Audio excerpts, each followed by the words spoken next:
afternoon. This is TTT Live and TTT Live online on Facebook. I'm Dike Rostant with a 2 p.m. news update. The Chief Medical Officer, Dr. Roshan Parasram, says this country's parallel healthcare system now has a total of 503 people. The CMO, during Monday's Ministry of Health virtual media briefing, gave a breakdown of how the quarantined nationals are currently being managed.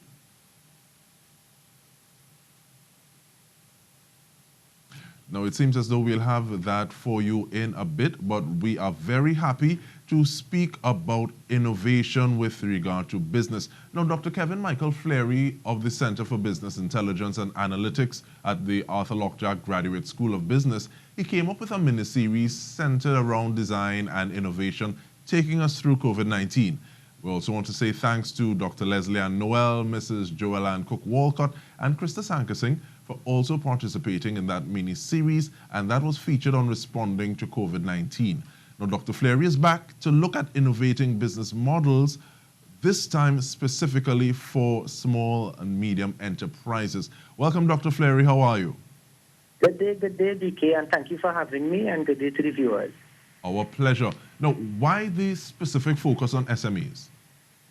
Well, SMEs are the building blocks for any society, and at this time where our society is depressed and we are in need of jobs, SMEs would be the first point of contact, or one of the first point of contact to start stimulating the economy.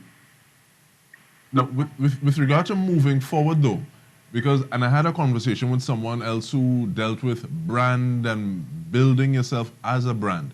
What would be some of the considerations if you have someone who was an employee or former employee of a business, they've been let off, they've been furloughed, or they found themselves without a job at this point in time? What are some of the things that should be going through their mind in an incremental format?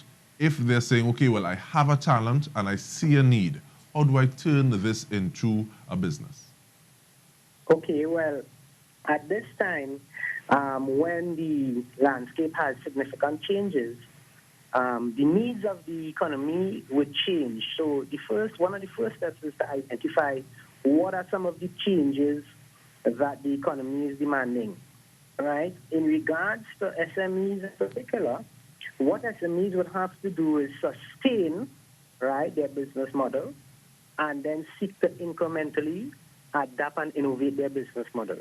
So for the individual who wants to get into business, now it's a good time. Why?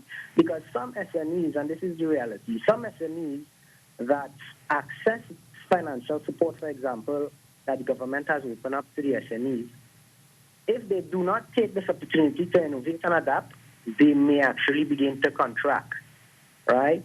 And their inability to service the market could be an opportunity for another person who may want to get into business activity.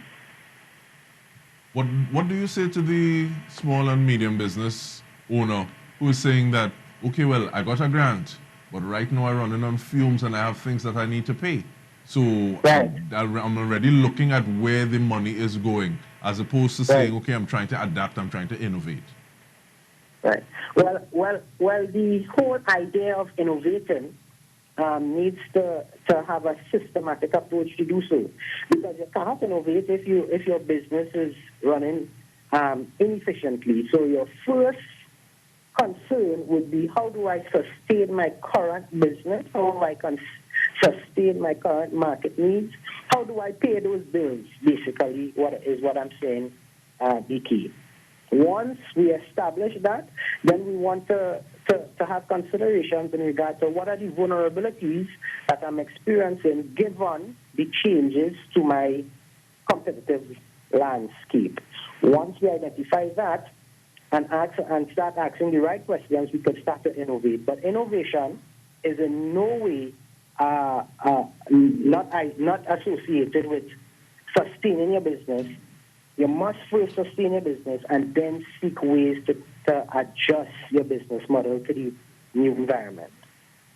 How do you conduct market research in this changed time that we're living in? When you say market research, to find out, okay, this is the way that I should change my business, or this is what people are saying, so I should change to take this into consideration? Is it easier? Is it harder? What are some of the things we need to look at in terms of how it is we're doing that? Or is it that everything is online? Well, everything, we have some information that's available online, but the thing about being online is some of the information that you may access online may be not specific to our environment. So I'm saying we need to be creating bespoke solutions. So yeah, I would advise anyone to go online and research, but you would also have to have a idea, indication of what your customer base is asking for. Because in order to make the changes that are necessarily on the supply side, we need to understand the demand side changes. So if your focus area, if your segment is a local segment and you cannot get insights by online facilities, then you need to develop your own online facilities, maybe surveys. Then you need to go out, and if you have a handful of clientele that you normally do business with, what you would want to do is reach out to them and get some feedback from them, maybe via focus groups, for example, to understand how you can better serve your clientele. I frightened for anybody to call me in a focus group just so we're going to be physical distancing to the max. But I heard that term. I heard that term is bounded rationality. What does that term mean, and how does it factor into this discussion?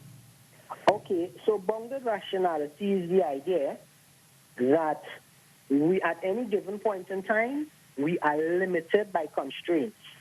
The constraint of time, the constraint of human resource, the constraint of financial resources, right? Despite those constraints, however, we need to make decisions that would impact our organization and impact the way in which we deliver value to our market. So we always pressed against the clock to come up with decisions. Because we pressed against the clock to come up with decisions, sometimes, Dike, our decisions may be suboptimal or not the best. So therefore, where bounded rationality is concerned, right, we are saying that if we have these limitations and we understand that we have these limitations, what we ought to do is put mechanisms in place to help us manage those limitations, right? So that when it comes to critical thinking and innovation, we are in a better position to make wiser choices. So if one of your limitations, for example, is lack of information, we don't understand what's happening in the market right now, then we need to put mechanisms in place to understand what is happening in the market, be it through our network, our supply network, our customer base, online research focus groups, as I said. We need to understand what is happening before we make decisions. Bounded rationality would allow you to make decisions based on past rule of thumb and past ideas which may not be applicable to today. I know. I want to choke fire a little bit in the sense that a lot of thinking and checks and balances went into the way that grants were disbursed to SMEs. Is there anything that you would have done a little differently, added to, taken away in the way that happened to push the idea of impacting organizations or encouraging them, creating an environment for innovation? Right. Well, that is an excellent question, Dike. And I would want to say, given the urgency and the need to stimulate the economy, we can understand why the government has decided to rule out this support fund for SMEs. But what I would want to tell SMEs at this time is to not to be too quick to spend that support in the same way that you would have spent it prior to COVID-19. As I said, you need to spend to sustain your business in the first instance, and then try to identify where do I need to adapt to grow. Because what I can tell you, the effects of COVID-19 is not just limited to Trinidad and Tobago. It's experienced throughout the world, right? So what does that mean? If we have a government that is supporting SMEs at this time, it puts us at an advantage to adapt and to compete. And we've always been focused on developing an export strategy and have not been successful 100% at it, I would say. So now is the time to start talking about what do we need to put into place to take advantage of where we are at right now and this support mechanism. What I would do a bit differently in regards to supporting this initiative by the government would be to embrace tertiary institutions like the Untitled Chapter Global School of Business, the University of the West Indies, and bring professionals together who can support SMEs at this time as they utilize this fund, right? Because we don't want to utilize this fund in the same way to create organizations that cannot adapt. We want to create organizations that can adapt, and we want to have the support personnel in place to fuel that adaptation. All right, now I won't ask you to speak for all tertiary institutions right about now, but with regard to yours, Arthur Lockjack, yes. Can you speak to things that are happening specifically to help kind of churn out that kind of critical thinking? Because it's very nice to have people say, okay, well, I know this and I know that. But how does knowing something translate to doing something? Because there can be very distinct realities. Mm-hmm. And so, yeah, go ahead, Thais. Yeah. So in regards to how we are moving from knowing to doing, since I've been at the Untitled Chapter Global School of Business, I also identified the need to increase the gap between knowing and doing. And one thing that we've done is we have embraced corporate society, not just in Trinidad, but Trinidad, Guyana, even Tobago in regards to my projects with students. And we've sent them out there with new ideas, new approaches to management, and we've sent them on projects to help companies overcome those projects and act as management consultants to help companies problem solve. And I would want to say to this point, it has been a raving success, and we will continue to look for ways to support student development and to provide ideas of how companies can overcome the challenges that they are facing. All right, now last question before I can't let you go without asking this question. I've seen it raised. Minister Gopi Schoon spoke about the fact that there wants to be a bigger thrust in developing food security in Trinidad and Tobago, and the fact that even though it may not earn as much foreign income, this is growing food in Trinidad and Tobago, it also helps to reduce the amount of forex that we would be sending out to buy food. Right. If we take that to the business side of things, what are some of the things we need to look at with regard to SMEs and seeing how best we can build capacity, use capacity that is in-house? It kind of reminds me as though as when I can't get any more of the mayonnaise jar, that's when I'm going to take a salad or something and actually throw it inside the bottle and scoop that. So every last bit is being utilized efficiently. Right. So, Dike, I would want to remind you of what I've been echoing throughout this conversation, which is in order to grow, we need to do two things: sustain and then innovate. In regards to the minister's comments and the position of the government where agriculture is concerned, that approach is to sustain agricultural supply locally, right? If we can sustain agricultural supply locally, what will happen is our reliance on importation would reduce. So that's the first line of defense.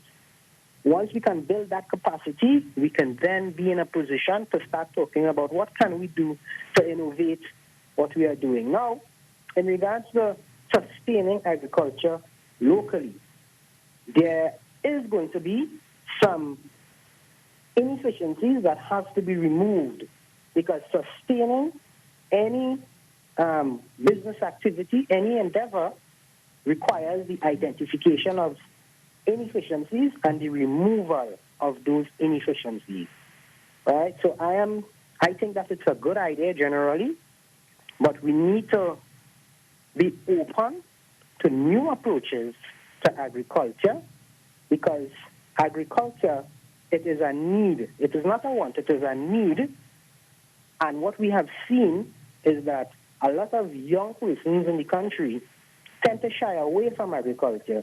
So we need to sustain agriculture and find ways to build capacity not only in the output, but in the persons that would support the growth of agriculture. And that's one of the reasons we spoke with Alpha Senon from Y Farm, and I encourage you to look at that conversation. But thank you very much, Dr. Fleary. I think I'm going to be dreaming about the words sustain and innovate this evening.